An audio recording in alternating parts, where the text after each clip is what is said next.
Dr. Thambi Duraiji, please no crosstalk. Nothing is going on record. You please take your seat. You please take your seat. Dr. Thambi Duraiji, please take your seat. Please take. Both of you, please take your seat.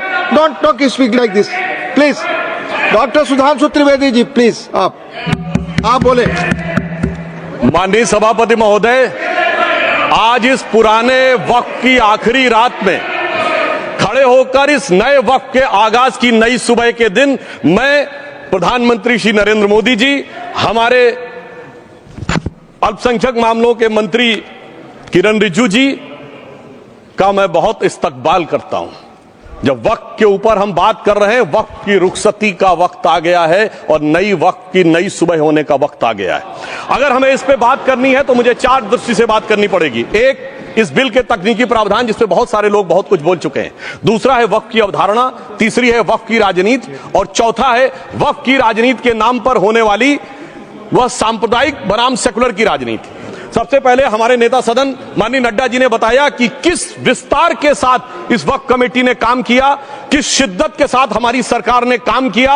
और चाहे वक्त committee के JPC के chairman हमारे उस सदन के सदस्य जगदम्बिका पाल जी रहे हो, हमारे मंत्री जी रहे हो, सबने जिस शिद्दत से काम किया है, तो उनके लिए मैं माननीय प्रधानमंत्री जी अपनी सरकार की तरफ से कहना चाहता हूं कि उन्होंने एक इबादत के भाव से काम किया है। तो मैं कहना चाहता हूं, इबादतों की तरह मैं ये काम करता हूं, अपने फर्ज को झुककर सलाम करता हूं।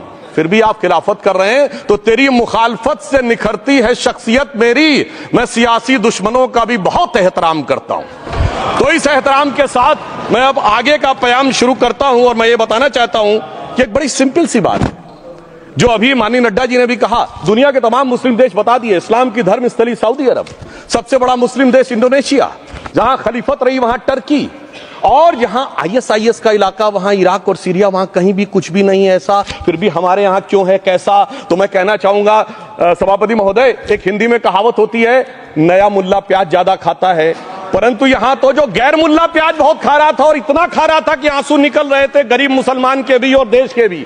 इसलिए मैं कहना चाहता हूं सभापति महोदय, अगर छोड़ दीजिए भारत की बात करिए, तो क्या ऐसी कोई शक्ति सिखों के पास है, ईसाइयों के पास है, यहूदियों के पास है, पारसियों के पास है? नहीं है। छोड़ दीजिए, इस्लाम के अंदर आइए। अगर इतना भाईचारा है तो ये सुन्नी वक्फ बोर्ड और शिया वक्फ बोर्ड अलग क्यों है मेरे भाई? जमीन पे एक दूसरे पे एतबार नहीं है, सिर्फ सियासत के लिए साथ में आने की बात है। ये भी जरा सोचने की बात है। और जो अकलियतों में भी अकलियत है, आगा खानी है, बाकी है, जो बोहरा है, उनकी तो कोई गिनती नहीं है। हमारी सरकार ने पहली बार मुस्लिम समाज के अंदर भी ईमानदारी से सबको समान प्रतिनिधित्व देते हुए एक नई सुबह के नए वक्त का आगाज किया है। इसके लिए मैं सरकार को बधाई देना चाहता हूं। और सिर्फ ऐसा ही नहीं है, मुस्लिम समाज के अनेक लोग इस प्रकार के नियमों से बहुत प्रभावित हुए और बहुत प्रताड़ित हुए, जिसके अनेक उदाहरण बहुत लोगों ने बताए होंगे। मोहम्मडन एजुकेशन सोसाइटी कोल्हापुर का केस है, ईदगाह मैदान हुबली का केस है, जिसको सुप्रीम कोर्ट ने साफ साफ उसको हुबली धारवाड़ म्युनिसिपल कॉर्पोरेशन को वापस कर दिया। अनीसा अयाशा वर्सेस तमिलनाडु वक्फ बोर्ड का केस है, तेलंगाना स्टेट वर्सेस मोहम्मद मुजफ्फर का केस है, हिमाचल प्रदेश वक्फ बोर्ड वर्सेस ख्वाजा खलीलुल्लाह का केस है। और सभापति महोदय, ताजमहल पर भी दावा कर दिया गया। अब तो मैं पूछना चाहता हूं, और सुप्रीम कोर्ट ने अपने जजमेंट में कहा कि भाई शाहजहां के जमाने का लिखा फरमान लेके आइए, तब हम मानेंगे कि इस पे कोई दावा है या नहीं। आप सोचिए कि अगर ये वक्त का कानून इसी ढंग से चला होता तो क्या होता। अभी हमारे जॉन ब्रिटास जी और मनोज झा जी ने बहुत सारी बातें बोली थी। एक प्यास की बात बोली थी उन्होंने, उड़ीसा के ग्राहम स्टोन्स का जिक्र किया था, तो उसमें तो कांग्रेस की सरकार सीबीआई की इंक्वायरी नहीं कर पाई थी। मगर जब ताजमहल का उल्लेख आता है सभापति महोदय, तो एक प्यास मुझे याद आ जाती है। जब शाहजहां जेल में था और दूर से उस ताजमहल को देखता था और उसे सिर्फ एक सुराही पानी मिलता था और उसने औरंगजेब से कहा एक सुराही पानी और भिजवा दो, तो जानते उसने मना कर दिया। तो दुखी होकर शाहजहां ने फारसी में लिखा, ए पिसर तू अजब मुसलमानी, जे पिदरे जिंदा आप तरसानी, आफरीन हिंदुआन सदबार, जे देहंद पिदरावा मुर्दा देवम आप। मतलब तू कैसा मुसलमान है जो जिंदा बाप को पानी के लिए तरसा रहा है? तुझसे तो आफरीन 100 बार उन हिंदुओं को है जो पितृपक्ष में मरे हुए बाप को भी पानी देते हैं। और सभापति महोदय, मैं बताना चाहता हूं कि ये हमने ईमानदारी से मुस्लिम समाज के कल्याण के लिए बात की है, क्योंकि एक तरफ खड़ा हुआ है ईमानदार मुसलमान जो शराफत के साथ ईमान को गले से लगाए हुए हैं, और दूसरी तरफ कुछ चंद सरमाएदार हैं जो उस अमानत में खयानत करके शरारत के साथ उसके झंडा बरदार बनना चाहते हैं। तो यह मुकाबला किसके बीच में है? ये शराफत अली और शरारत खान के बीच में मुकाबला है। हमारी सरकार शराफत अली के साथ खड़ी है, हमारी गरीब मुस्लिम के साथ खड़ी है। ये गरीबों गुर्बत वाले गुर्बत अली और सरमाएदार वाले गाजी खान के बीच का इलाका है। मगर मैं कहना चाहता हूं महोदय, एक बात मैं बहुत स्पष्ट रूप से कहना चाहूंगा, इन जरूरतमंद मुसलमानों की लड़ाई के लिए मैं कह सकता हूं कि ये गरीब मुसलमानों के दिल की कसक और कट्टरपंथी वोट के ठेकेदारों के मन की ठसक के बीच में हमारी सरकार ने उस कसक का साथ दिया है, जिसके लिए मैं मानता हूं गरीब और पसमानदा मुसलमान निश्चित रूप से उनका आभारी होगा। हां, मगर जब इसकी बात आती तो भी माननीय खड़गे जी भी बोल रहे थे, माननीय संजय सिंह जी भी बोल रहे थे, मनोज झा जी भी बोल रहे थे कि साहब आपके यहां वो कितने पुजारी हैं और कितने किस वर्ग के पुजारी हैं। तो मैं उनको बताना चाहता हूं, केवल अकेले जूना अखाड़े ने पिछले साल 71 SC ST लोगों को महामंडलेश्वर बनाया है। अरे आपको हमारे सदन में बैठे हुए बाल योगी उमेश नाथ जी नहीं दिखते? वैसे तो कहा जाता है जात ना पूछो साधु की, मगर मैं बताना चाहता हूं विश्व हिंदू परिषद के 50,000 से अधिक पुजारी ट्राइबल्स में जो शेड्यूल कास्ट है जो काम कर रहे हैं। मगर मैं हद अदब से पूछना चाहता हूं, बताइए मुल्ला मौलवी मुफ्ती मुकर्रम बारी हाफिज में से कितने पसमंदा हैं?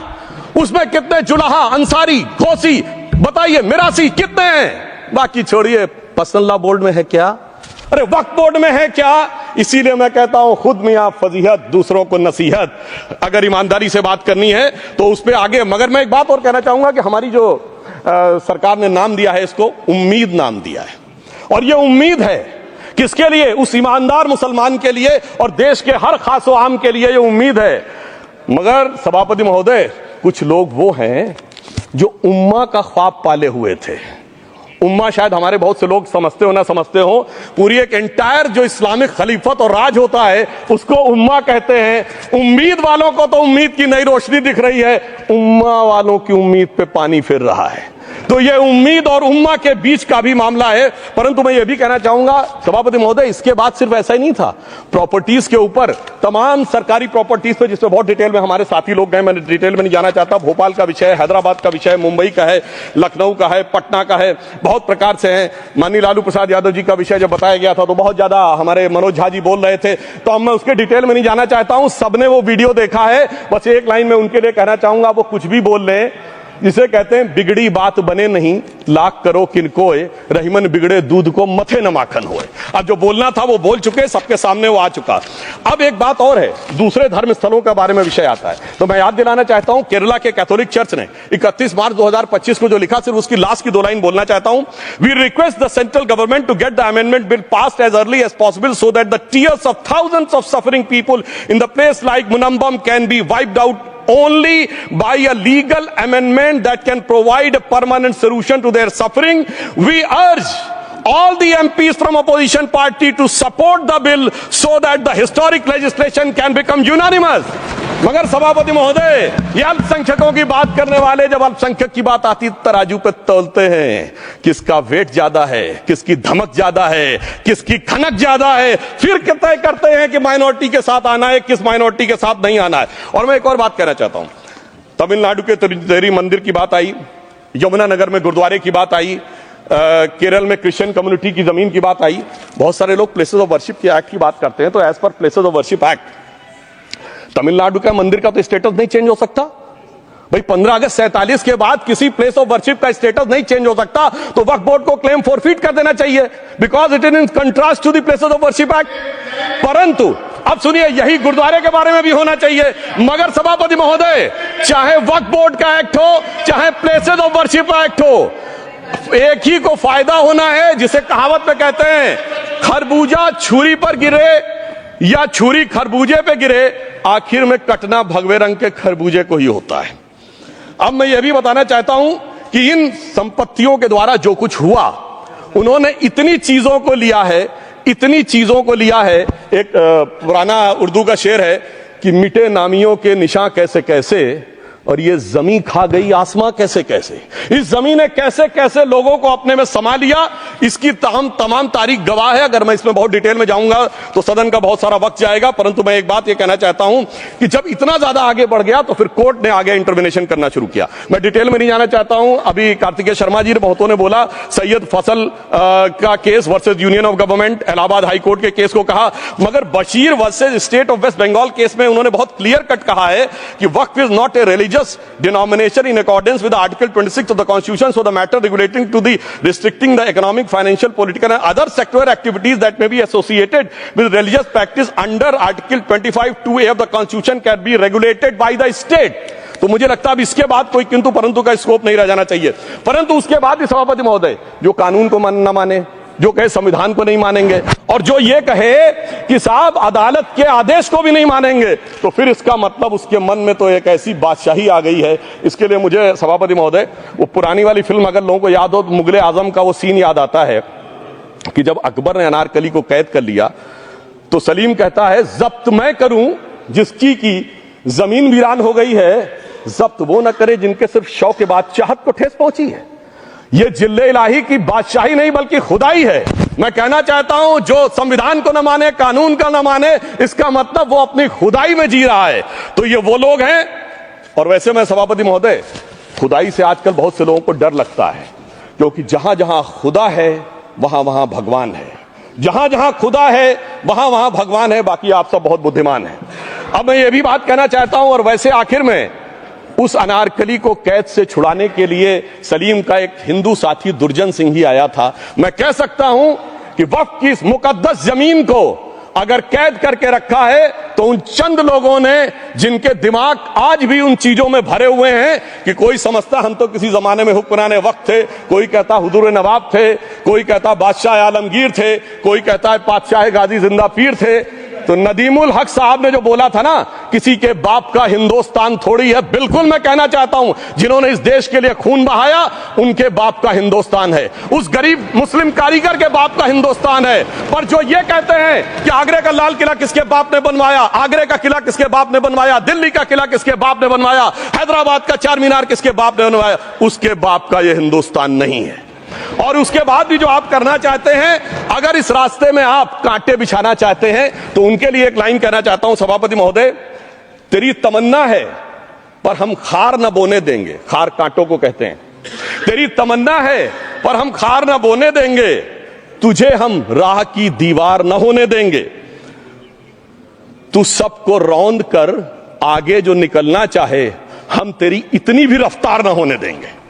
और इसीलिए हमारी सरकार ने इस विषय के ऊपर एक सही और सटीक प्रयोग करने का प्रयास किया है। मैं दूसरी बात यह भी बताना चाहता हूं, हमारे डीएमके के तिरुचि शिवाजी ने अनायास अकारण यह बात बोली थी कि उस समय जब जिन्ना का उल्लेख करते हुए उन्होंने कहा कि पार्टीशन के समय, तो मैं उनके सुलभ संज्ञान के लिए बता देता हूं, 1946 की कॉन्स्टिट्यूएंट असेंबली में मद्रास प्रेसिडेंसी में 30 आउट ऑफ 30 सीट जो थी वो मुस्लिम लीग ने जीती थी विद 95% ऑफ वोट्स, और एक भी मुस्लिम वहां के बाद बाहर नहीं गया। इसलिए मैं ईमानदारी से कहना चाहता हूं, फैक्ट को समझिए। और जो मद्रास प्रेसिडेंसी के मुस्लिम लीग के अध्यक्ष थे और पीजे पोकर साहब बहादुर और मोहम्मद इस्माइल, वही बाद में इंडियन यूनियन मुस्लिम लीग के अध्यक्ष बने, और उन्होंने 28 अगस्त 1947 को सेपरेट इलेक्टोरेट मांगे, जो कोई जाके कॉन्स्टिट्यूएंट असेंबली की डिबेट में पार्लियामेंट किया। आप वेबसाइट पे पेज नंबर 270 पे जाके पढ़ लीजिएगा। सरदार पटेल ने बड़े गुस्से में इस बात को कहा, अब जो हो गया सो हो गया, एक रात में दिल नहीं बदल गया, मगर अब देश के लिए कैसे आगे बढ़ना है उसके लिए ईमानदारी से आगे आओ।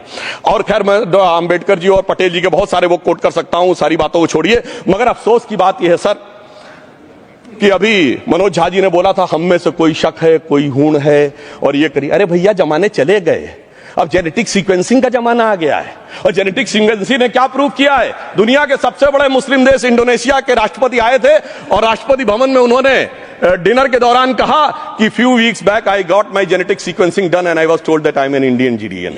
अरे साहब कहां गुलामी की मानसिकता में पड़े हुए हैं सभापति महोदय।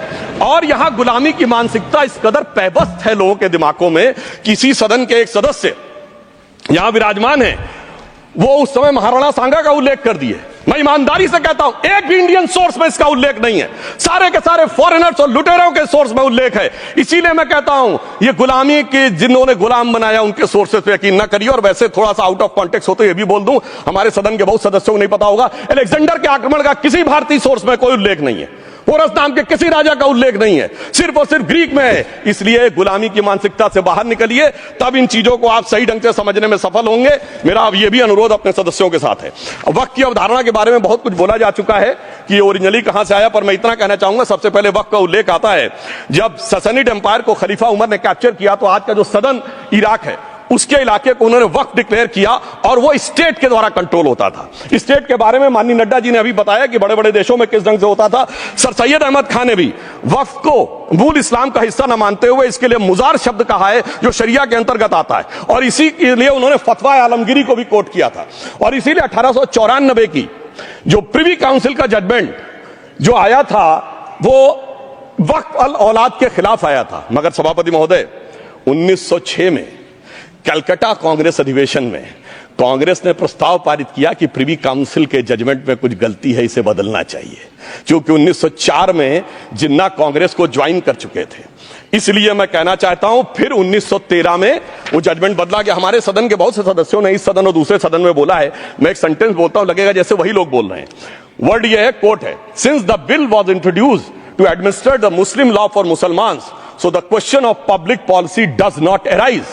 लगता है जैसे हमारे कोई सदस्य बोल रहा हूं। सर, ये मोहम्मद अली जिन्ना ने अप्रैल 1913 में ही is use this word while moving the report of the select committee to the imperial legislative council. Sir, 1913 से 2013 तक भाषा ही नहीं बदली और आज भी भाषा नहीं बदल रही है। हमें ईमानदारी से, और उस समय यूपी और बंगाल ने उसका विरोध किया था, आज यूपी और बंगाल के लोग किस तरीके से साथ में है वो पूरी तरीके से दिखाई पड़ता है। इसलिए हम ये कहना चाहते हैं, हाँ, एक प्रश्न बहुत उठाया जाता है कि केवल मुस्लिम ही वक्फ को क्यों दान दे सकता, ऐसा वक्फ बोर्ड में क्यों संशोधन किया गया। मैं ईमानदारी से कहना चाहता हूं, ऐसा नहीं कि मैं इस्लामिक मामलों का बहुत बड़ा आलिम फाजिल जानकार हूं, मगर इस्लाम में बहुत साफ मान्यता है कि जो गैर मुस्लिम है उसकी इबादत अल्लाह कबूल नहीं कर सकते, उसकी दुआ कबूल नहीं होगी तो दान कैसे कबूल होगा। साहब, हम इस्लामिक भावना का सम्मान कर रहे हैं। हमारे अल्पसंख्यक मंत्री गए थे तो वो मदीना में एक डेफिनेट लेवल तक जा सकते, उसके आगे नहीं जा सकते। अगर इबादत की इजाजत नहीं है तो साथ जायदाद की इजाजत कैसे हो सकती है। मुस्लिम भावना का सम्मान है, और अगर है तो कोई मुल्ला मौलवी मुफ्ती मुकर्रम बारी आज आके बता दे कि कबूल हो सकती है दुआ, तो हम दान भी कबूल करने के लिए तैयार हैं। और तो और छोड़िए साहब, जब आप कहते हैं कि हर चीज हलाल होनी चाहिए, तो साहब हलाल करने की प्रक्रिया नहीं, हलाल करने वाला भी मुस्लिम होना चाहिए, तब वो हलाल होता था। तो मैं पूछना चाहता हूं साहब, काटने के लिए तो हलाल होने के लिए मुस्लिम जरूरी है, और बांटने के लिए बगैर मुस्लिम के भी हलाल होगा, ऐसा तो नहीं हो सकता। तो जो हमारी सरकार ने किया है वो मुस्लिम भावना के सम्मान के लिए किया है। और जहां तक मैं कहना चाहूंगा, हिंदू समाज के बारे में बात करते हैं, हमारे यहां कोई प्रॉब्लम नहीं है। हमारे यहां कोई ऐसा नहीं कि हज पे कोई गैर मुस्लिम नहीं जा सकता। हमारे देखिए कुंभ में 50 लाख विदेशी आए थे और किसी से नहीं कहा या कन्वर्ट हो जाओ। इसलिए मैं कहना चाहता हूं, हिंदुइज्म की धारणा और बाकी धारणा का जो तुलना करने का प्रयास करते हैं वो बहुत उचित नहीं है। मगर सभापति महोदय, इस वक्त ने कई अद्भुत नजारे दिखाए। इस्लाम में जो काफिर से ज्यादा मुशरिक और शिर्क को बुरा माना गया, नहीं जो भगवान को माने ही नहीं। यहां देखिए वो लेफ्ट के लोग जो कहते हैं धर्म एक अफीम है, वो आज खुदाई खिदमतगार बन के खड़े हो गए। सोचिए कैसा बदलाव आया है। और सर, मुझे एक और चीज नजर आती है, एक पुराना गीत था, वक्त ने किया क्या हसी सितम। तो आज मैं कहना चाहूंगा, वक्त ने किया क्या हसी सितम कि मुस्लिम लीग और शिवसेना मिलके हो गए हम। और मैं कहना चाहता हूं, ये मुस्लिम लीग वो है जिसने सेपरेट इलेक्टोरेट की मांग की थी, और इस शिवसेना के उबाटा के हमारे इस सदन के एक सदस्य हैं। और सर, हमारे साथ मुरली जी बैठे हैं, मुरली देवड़ा जी ने मुझे याद दिलाया, उन्होंने मिलिंद देवड़ा जी ने याद दिलाया, उन्होंने कहा एक जमाने में उन्होंने कहा था मुस्लिमों की नागरिकता छीन लेनी चाहिए। इसीलिए मैं कह रहा हूं, वक्त ने किया क्या हसी सितम, ये दोनों मिलके हो गए हम। और सर, मैं इसके बाद एक टेक्निकल बात कहना चाहता हूं। जब इन्होंने टाइम ड्यूरेशन हटा दिया था और बैक में पीछे जा सकते थे, तो मैं पूछना चाहता हूं सर कि जब ब्रिटिश हुकूमत आई तो उसने तो मुगलों सारी हुकूमत ले ली थी, तो उनका मालिकाना हक कैसे हुआ। सर, 1707 के बाद तो इस्लामी हुकूमत दिल्ली से खत्म हो गई थी। एक आखिरी मुगल बादशाह शाह आलम के लिए तो बोला जाता था सल्तनते शाह आलम दे लाल किले ते पालम, यानी आज का IGI एयरपोर्ट। तो साहब उसके बाद ये गुजरात के सूरत से लेकर लखनऊ तक उनका मालिकाना हक निकलने कहां से लगा? अरे भाई, जब दिल्ली को कैप्चर किया था अंग्रेजों ने तो सारी जमीन अंग्रेजों की थी। तो जब मैं अपने कांग्रेस के मित्रों से पूछना चाहता हूं, ये जब गवर्नमेंट ऑफ इंडिया एक्ट में पावर डीड ट्रांसफर की थी तो पढ़े नहीं थे क्या? या खोखले कागज पर साइन कर लिए थे? या कागज सही था, आप खोखला करने की बात है? मैं पूछना चाहता हूं, जब 250 साल तक वो हुकूमत ही नहीं रही तो उस हुकूमत के फरमान की लेजिटिमेसी कैसे हो सकती है? यह मैं कानूनविदों के लिए भी एक फूड फॉर थॉट रखने की बात करता हूं। और दूसरी बात मैं कहना चाहता हूं, ये किन हुकूमतों की बात कर रहे हैं सभापति महोदय? अगर सूरत नगर निगम पे दावा है मुगल के जमाने का और तमिलनाडु के मंदिर पर अरकाट के नवाब का, सभापति महोदय, ये वो हुकूमतें थी जो जजिया लगाती थी, ये वो हुकूमतें थी जो जिम्मी का कॉन्सेप्ट रखती थी, ये वो हुकूमतें थी जो गाजी की बात करती थी। क्या भारत के संविधान में उन हुकूमतों के फरमान को सही मान्यता देना सही है? बिल्कुल गलत है। मैं कहता हूं, बाबा साहब अंबेडकर के संविधान में यदि आप ऐसी हुकूमतों के फरमान को रखने की कोशिश करते हैं तो this is fraud on constitution. और हमारी सरकार ने अगर बैकडेट से वो बंद किया है तो उस फ्रॉड को रोकने की पूरी व्यवस्था की है। और यहां पर मैं ये भी कहना चाहता हूं सभापति महोदय, जमींदारी उन्मूलन 1948 में हो गया, मगर ये बाद में जमींदार कैसे क्रिएट हो गए? हमने बचपन में विनोबा भावे, हम लोग के जन्म से बहुत पहले की बात है, विनोबा भावे जी के भूदान आंदोलन की बात सुनी थी, जिसमें जमींदारों से पैसा लेके जमीन लेके गरीबों को दी जाती थी। पर सभापति महोदय, कभी आपने सुना कि गरीबों की जमीन जमींदारों को मिल जाए? वो 2013 के बोर्ड ने वो व्यवस्था कर रखी थी। यानी वो भूदान आंदोलन था गांधी जी के शिष्य विनोबा जी का, तो आज के गांधियों के नेतृत्व में भू हड़प आंदोलन शुरू हो गया। अगर वो भूदान आंदोलन था तो ये भू हड़प आंदोलन था। इसलिए मैं एक और बात भी कहना चाहूंगा सभापति महोदय कि जिन हुकूमतों के फरमान की बात की जाती है, एक और फैक्ट है, इसको कोई अन्यथा न ले, जितने मुस्लिम बादशाह अलाउद्दीन खिलजी के बाद उन्होंने बगदाद की खलीफा का खुतबा पढ़ा है। That is a foreign rule, it's on record. कैसे उसको भारत सरकार मान्यता दे सकती है? इसलिए मैं कहना चाहता हूं, जरा सा गौर से देखेंगे तो हकीकत आपके सामने आ जाएगी। और क्या कभी किसी ने कल्पना की, किसी क्रिश्चियन ने तो नहीं कहा कि इंडिया गेट हमारा है, गेटवे ऑफ इंडिया हमारा है, और चर्च नहीं सही फिर भी चर्च गेट हमारा है? तो फिर यह केवल किसी एक के दिमाग में क्यों आती है? हमने जो इवैक्यू एक्ट के तहत दे दिया था पाकिस्तान के गए लोगों को, क्या हमारे जो सिख और हिंदू भाई आए थे उनकी जमीनें मिली? अरे महाराजा रणजीत सिंह की राजधानी लाहौर थी और काबुल तक था राज, तो क्या उन्होंने जमीनें नहीं दान दी होगी गुरुद्वारे और मंदिरों को? वो मिली? अरे वो तो छोड़िए, ननकाना साहब और करतारपुर साहब तक नहीं मिला था।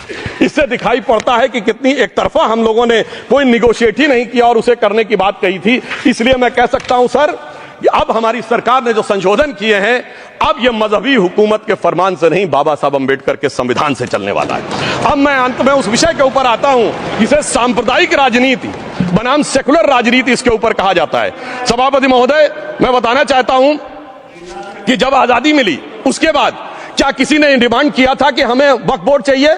नहीं किया था। फिर क्यों 54 में दिया गया? किसी मुस्लिम ने डिमांड किया क्या कि मदरसे चाहिए? फिर क्यों दिया गया? मुस्लिम समाज तो राष्ट्र की मुख्य धारा में आने को तैयार था, इसीलिए यूसुफ खान, दिलीप कुमार के नाम से आने में उन्हें कोई प्रॉब्लम नहीं थी।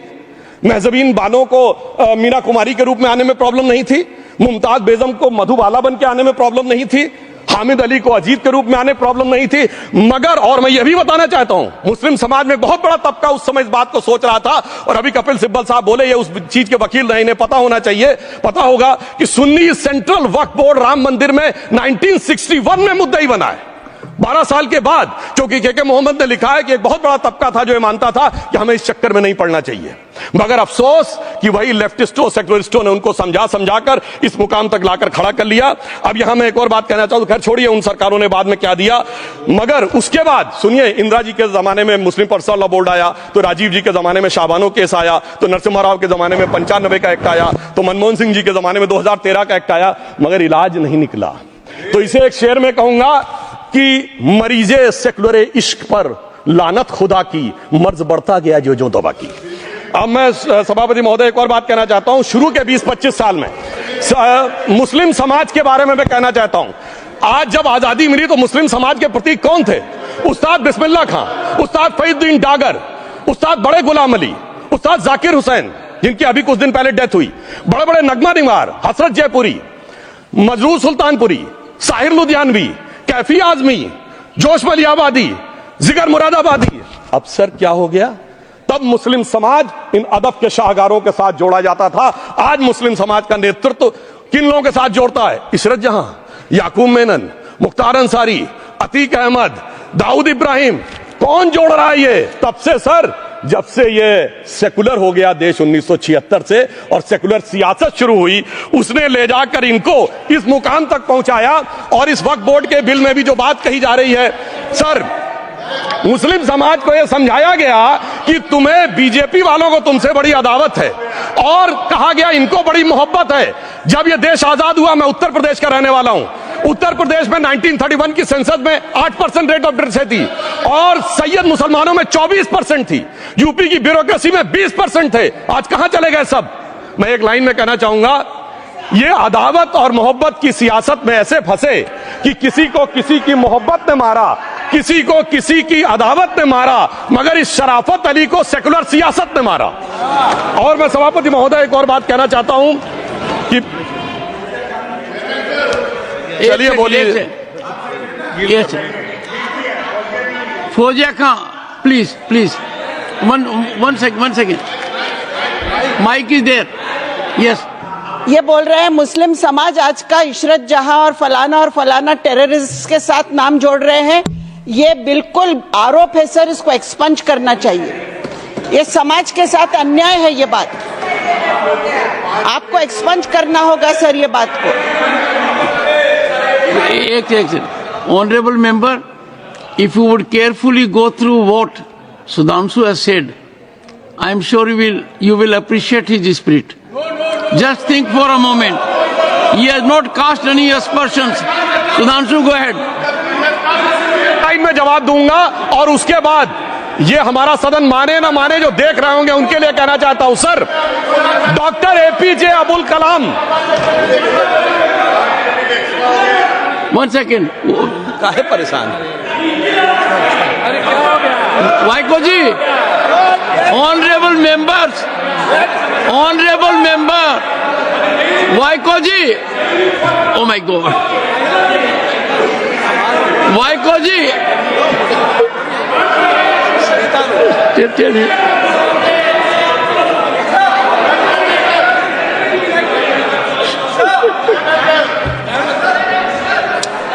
ऑनरेबल एसएम को जी हिंदी समझ रहे हैं।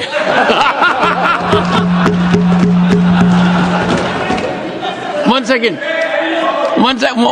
Fauziya Khan. One second. First, I think. One second.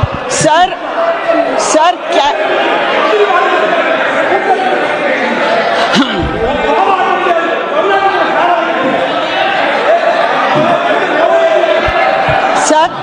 community cannot be stigmatized. Yes, sir. An entire community cannot be branded like this. Fauziya Khan ji, I'll come to you.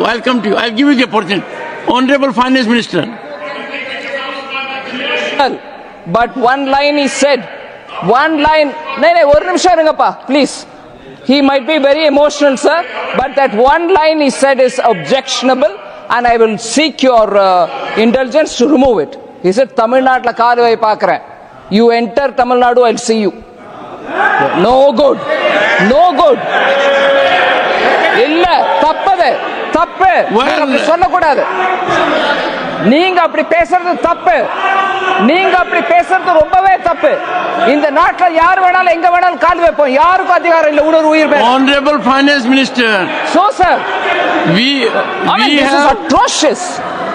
You set foot in Tamil Nadu and take care. What is that language? We have a Home Minister after a long time who has brought about changes unthinkable.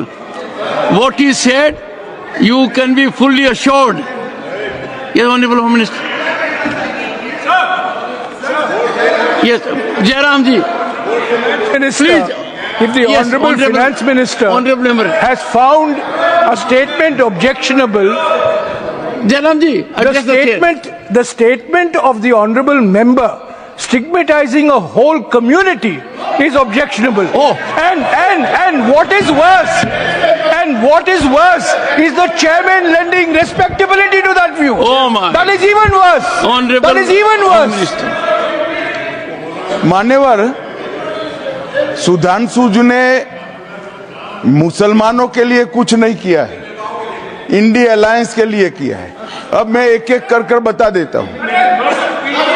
अरे सुनो ना भाई, आप सुनो तो। अरे दिग्विजय सिंह सुनिए, मैं खड़ा हूं ना अपने पैर पर।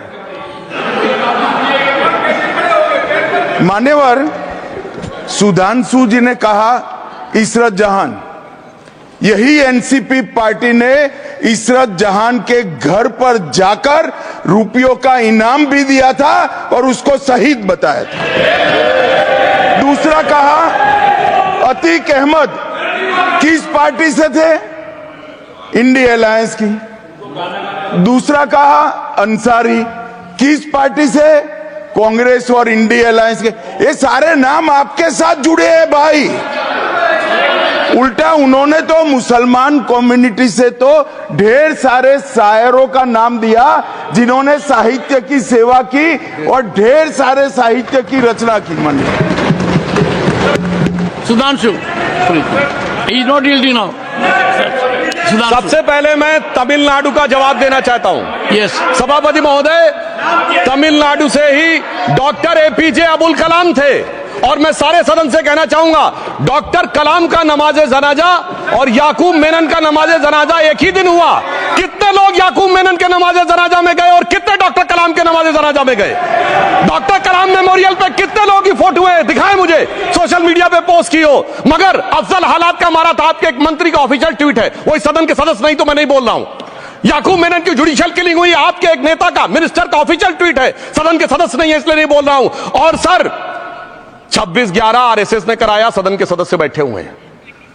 हाफिज साहब और सुनिए, जाकिर नायक शांति का मसीहा सदन में सदस्य बैठे हुए हैं। सर किसने जोड़ा? मैं नहीं कह रहा हूं जोड़ा, हमने किससे जोड़ा मैं बताना चाहता हूं। मैं अपनी बात, सर मैंने नाम किसी का नहीं लिया। सर आपने उड़ता तीर क्यों पकड़ लिया? सर मैंने नाम नहीं लिया, उड़ता तीर क्यों पकड़ लिया?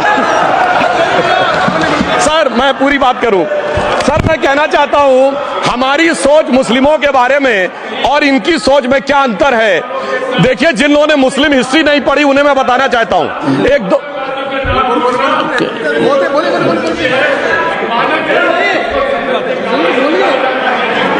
सभापति महोदय, मैं थोड़ा उन लोगों को इस्लामिक हिस्ट्री के बारे में बताना चाहता हूं। Honorable Digvijay Singh, please. No, I'll give you a chance. I'll give. माननीय सदस्य, Honorable Digvijay Singh जी। माननीय सभापति महोदय, जो माननीय सदस्य ने बात कही है, मैं सुन रहा था डॉक्टर त्रिवेदी जी की बात। उन्होंने कहा था ऐसे मुसलमान हम लोगों के साथ हैं और वैसे मुसलमान इन लोगों के साथ हैं। बात यह है कि आपने जिस तरह से इस पूरी बात कही है, ये घोर आपत्तिजनक है, अपमानित करती है। और जो माननीय सदस्य ने भी मेरे बारे में भी कहा है, मैं उनकी निंदा करता हूं।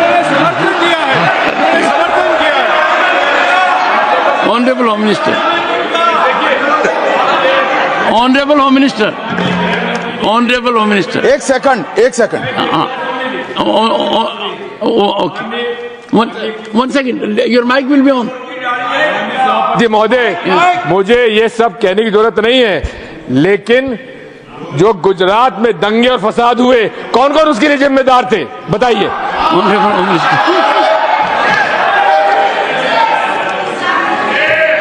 मान्यवर, मैं ध्यान से बारीकी से पूरे संवाद को सुन रहा हूं।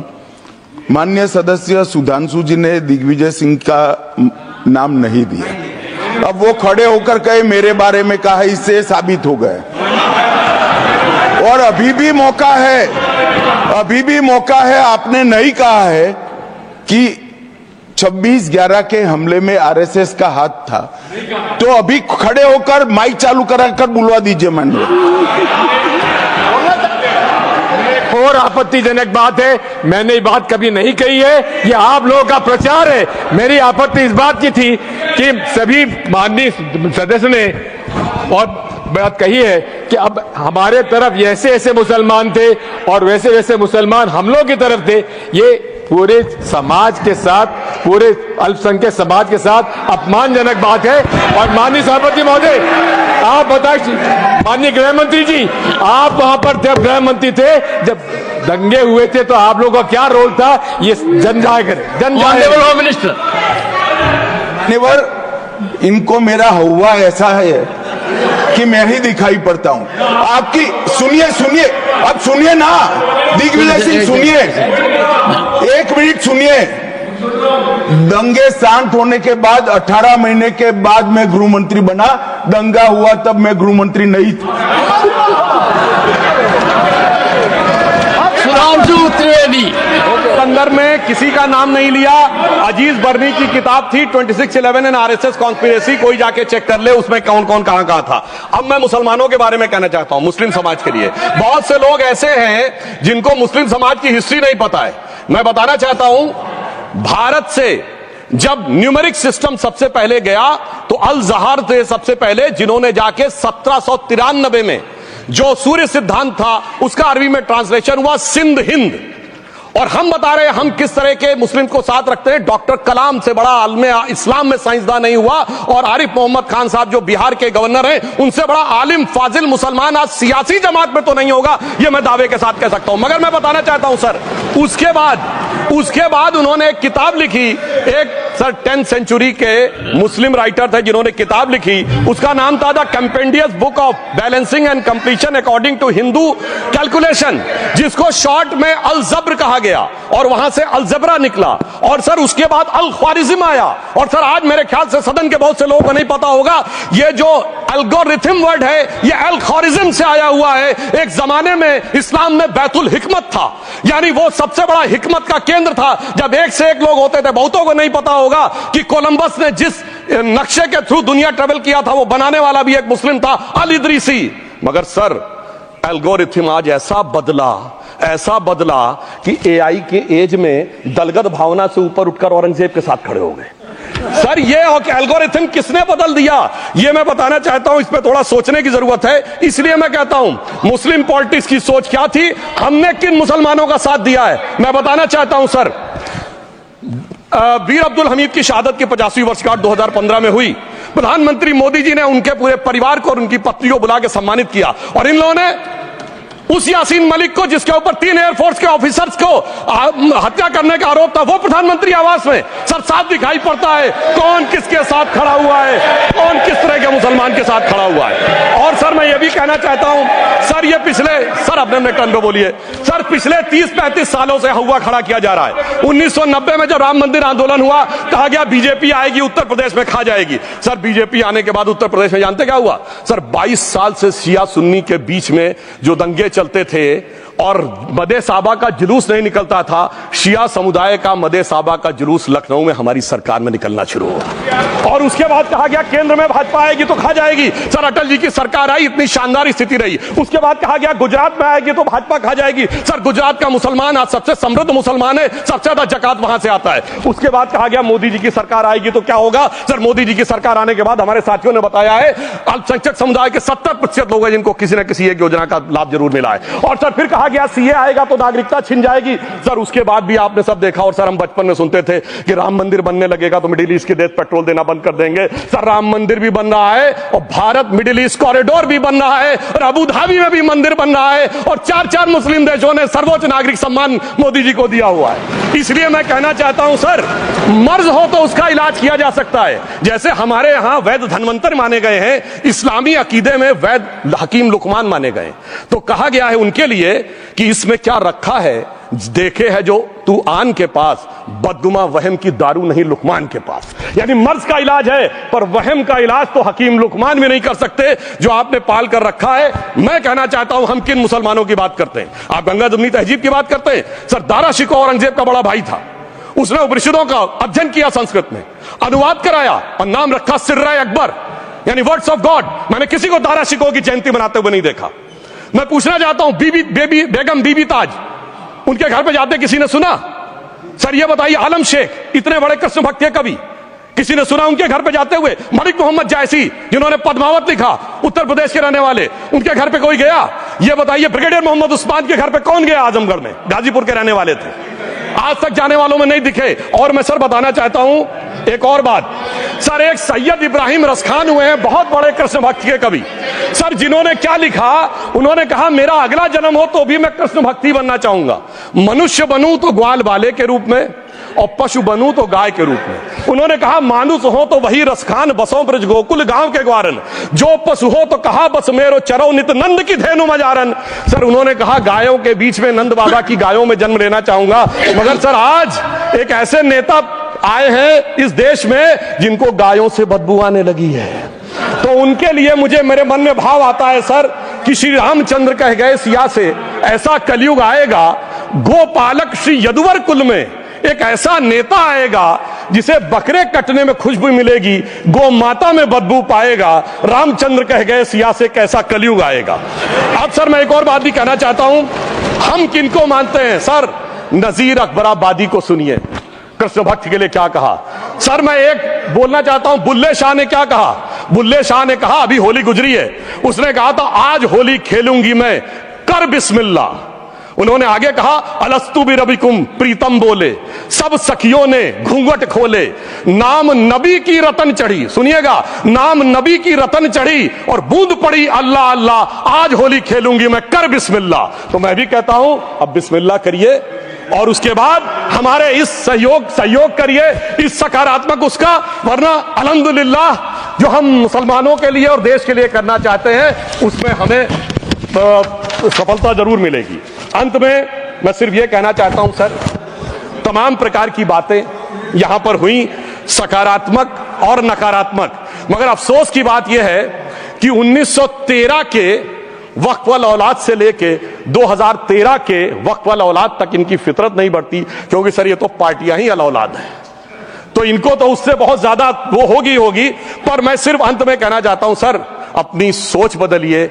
आप जिस कश्ती पे सवार होकर इस दरिया को पार करने की कोशिश कर रहे हैं, पिछले 75 साल में नहीं कर पा रहे हैं, 10-12 साल में बहुत हिचकोले खा रहे हैं, तो कश्ती और रास्ता बदलिए। तो इनके लिए अंत में एक पंक्ति कहते हुए बात समाप्त करना चाहूंगा कि इन्होंने कश्ती भी नहीं बदली, दरिया भी नहीं बदला, पर इन डूबने वालों का जज्बा भी नहीं बदला, पर है शौक के सफर ऐसा, एक उम्र हुई हमने मंजिल भी नहीं पाई, रास्ता भी नहीं बदला।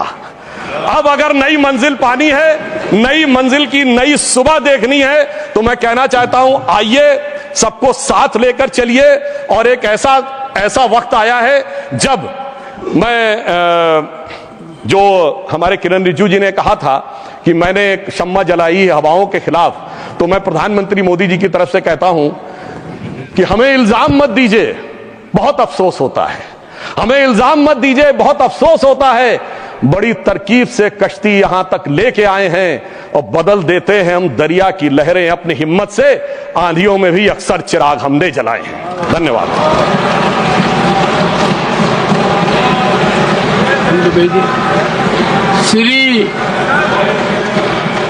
श्री जावेद अली खान, क्या पॉइंट ऑफ ऑर्डर? धन्यवाद सभापति जी। One second honourable member Tiruchi ji, under which rule? 261 sir है 261 rule 61 261 261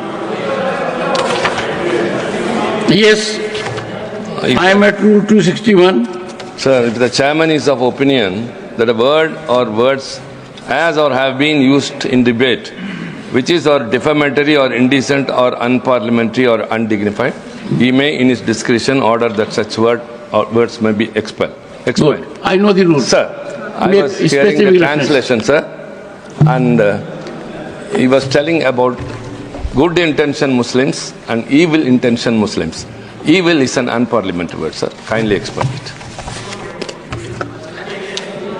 While the Honorable Member Parliament Sudhanshu Trivedi has said enough on it, I reserve my order and you will have it tomorrow in detail on this point. No, I have reserved my order. I will go through every word and I do it quite tomorrow itself. Jairamji, tomorrow itself. Tomorrow itself. No, will tomorrow come? And I am surprised कि chairman becomes easy punching bag. आपने 2 बार पिछले 20 minute में कहा है I am lending strength to this narrative. Yes, I support. Once again, I support everything which is good, everything which is constitutional, everything which we need to follow as decorum. And I have said so on number of occasions. There are occasions when I have supported you. Don't forget that I have supported you. That you are one of those members who regularly attend parliamentary proceedings. You are very well prepared on occasions. I appreciated your contribution when Disaster Management Act bill was introduced in 2011.